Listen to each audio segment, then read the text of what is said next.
Hi there. If you're watching this, you may be considering converting to Islam, and it may seem like a good idea to you at the moment. After all, you've probably been told that the word Islam means submission, and that this simply refers to submission to God. If you believe in God, why wouldn't you want to submit to Him? Makes sense, right? Not so fast. There are two main reasons you should slow down and think about this a bit more carefully. First, according to the Quran, you can only submit to Allah by fully submitting to all of the decisions of Muhammad. In chapter 4, verse 65 of the Quran, Allah declares, "But know, by your Lord, they can have no faith until they make you, O Muhammad, judge in all disputes between them, and find in themselves no resistance against your decisions, and accept them with full submission." Notice, you can have no real Islamic faith until you make Muhammad judge in all disputes, and you find no resistance in yourself against any of his decisions. You have to accept Muhammad's decisions with full submission. So, while the word Islam does mean submission, it's really the religion of submission to a man, because according to the Quran, you can only submit to Allah by submitting to Muhammad.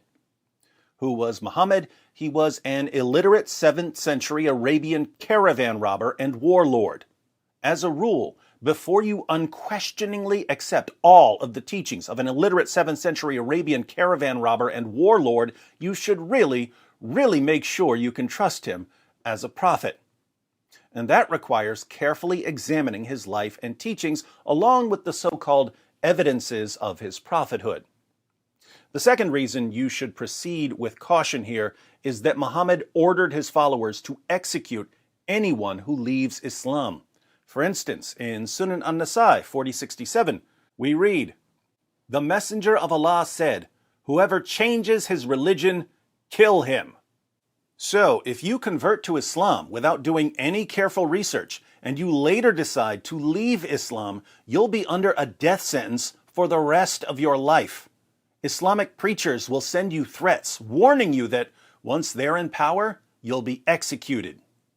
This is a part of our religion. There's a reason to it. Yeah? There's a reason why there's a capital punishment. Because people like you, little weaklings who leave their religion and cause corruption in the land by spreading it, the capital punishment in Islamic law would be applied to you. We have no doubt. And we're proud of that. Yeah? Capital punishment will be applied in an Islamic state. Yeah? Converting to Islam isn't like joining a club that you can simply leave once you change your mind. It's something that follows you forever through threats of violence. If you're going to convert to a religion that will sentence you to death for changing your mind, here again, you should make sure you understand what you're getting into and why you're getting into it. So, why are you considering converting to Islam? Do you have a Muslim friend who's trying to convince you to convert? Has someone been sending you videos filled with amazing proofs that Islam is true? Did you bother to carefully examine these proofs that were presented to you? Did you look up the references? Did you research responses to these arguments? No, you didn't. Because if you had carefully examined the arguments for Islam, we wouldn't be having this conversation right now. You wouldn't be thinking about converting. What would you find if you took a closer look at any of these arguments for Islam? Muslim preachers and apologists claim that the Quran is filled with amazing scientific insights that couldn't possibly have been known in the 7th century. Do yourself a favor. Look up the verses and see what they actually say. They never say what the Muslim preachers and apologists claim they say. Islamic preachers take extremely vague verses that aren't saying anything scientific, and they insert modern science into these extremely vague verses and claim that the verses are making scientific claims. The reason they have to go to vague verses is that all of the clear scientific claims in the Quran are completely wrong. For instance, the Quran claims very clearly that the sun sets in a muddy pool. In a passage about the travels of someone named Dhul Qarnayn, usually thought to be Alexander the Great, we read in verses 85 to 86 of chapter 18, "So he followed away until, when he reached the setting place of the sun, he found it setting in a spring of black, muddy, or hot water, and he found near it a people." The Quran claims that the sun sets in a muddy pool, which means that the sun is much smaller than the earth, and that there are people who live there. If you ask your Muslim friends about this, they'll tell you that you have to reinterpret the passage. They'll say that the Quran is only claiming that Dhul Qarnayn saw a reflection in a pool of water and that it appeared to him as if the sun were setting in that pool. The problem with this reinterpretation is that Muhammad himself claimed that the sun sets in a pool of water. Sunan Abu Dawud 4002. It was narrated that Abu Dar said, "I was riding behind the Messenger of Allah while he was on a donkey, and the sun was setting. He said, 'Do you know where this sun sets?' I said, 'Allah and his Messenger know best.' He said, 'It sets in a spring of warm water.'" There's nothing about Dhul Qarnayn here, so this can't be referring to something Dhul Qarnayn saw. This is Muhammad telling his companions what happens to the sun when it sets. Like Allah in the Quran, Muhammad claims that the sun sets in a pool of water.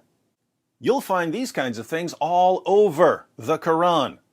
The Quran claims that semen is formed between the backbone and the ribs, that the earth is flat, that there are 7 earths, that the sun orbits the earth, that human embryos are blood clots, that the sky would fall on the earth if Allah didn't hold it up, and that stars are missiles that Allah uses to shoot demons who try to sneak into heaven.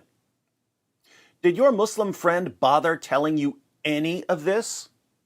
Here again, if you bring up these verses to a Muslim preacher, he'll tell you that you have to reinterpret them.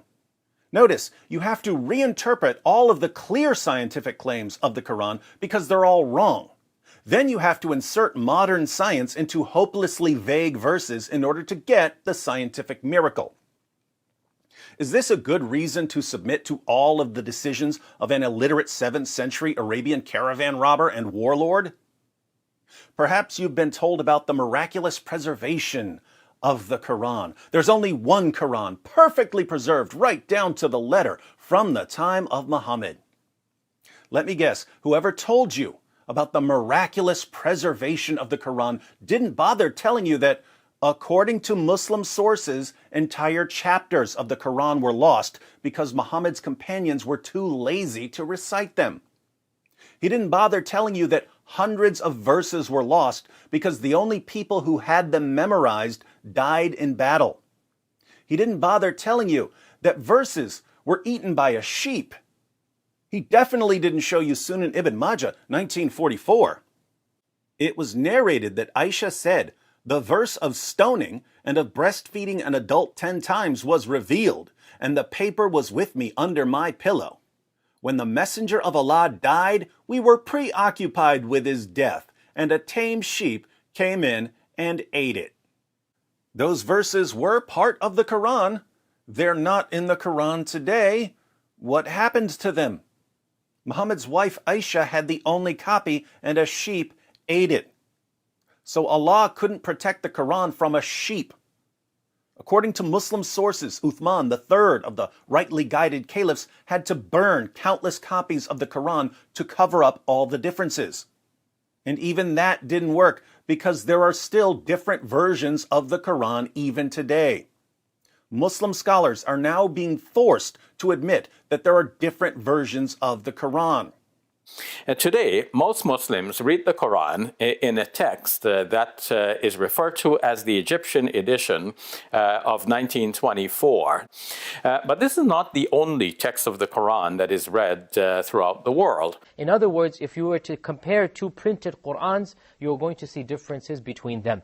And this is something that many people are unaware of and many people have heard but are not fully familiar with, especially those who have been exposed to some of our brothers who live in Algeria or Morocco or other North African countries. They recite the Quran in a slightly different way. Not just a voice or not just a speaking style, but also changes in letters and words and harakat. And it's very clear to you and to every single very advanced student and specialist that the standard narrative has holes in it. That's what I'm going to say. On what planet is this a good reason to make an illiterate 7th century Arabian caravan robber and warlord the ultimate authority on everything you think or do? Perhaps your Muslim friend told you that Muhammad was a champion of women's rights. But he forgot to mention that Muhammad had sex with a prepubescent 9-year-old girl named Aisha. He forgot to tell you that Muhammad had sex with his slave girls. He forgot to tell you that Muhammad allowed his followers to beat their wives into submission and to rape their female captives and to hire prostitutes. Perhaps your Muslim friend told you that Islam must be true because it's spreading so rapidly.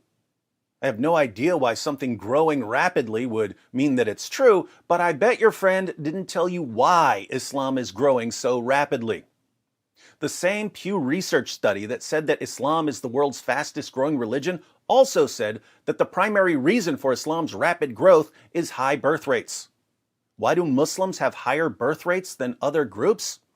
It's because of the impact Islam has on women and girls. In many parts of the Muslim world, educating girls is frowned upon.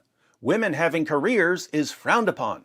So girls are married off at a young age and turned into baby-making machines. By the time a young woman in America has her first child when she's 25 years old, a young woman in Yemen is having her 6th child because she was married off when she was 11 or 12 years old.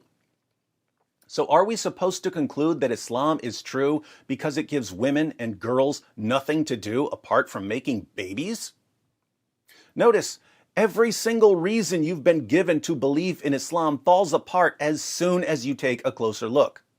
Why, in the name of common sense, would you convert to a religion that requires you to submit yourself completely to the teachings of an illiterate 7th century Arabian caravan robber and warlord, and that will sentence you to death if you ever change your mind, when the only reasons to accept the religion evaporate the moment you investigate them?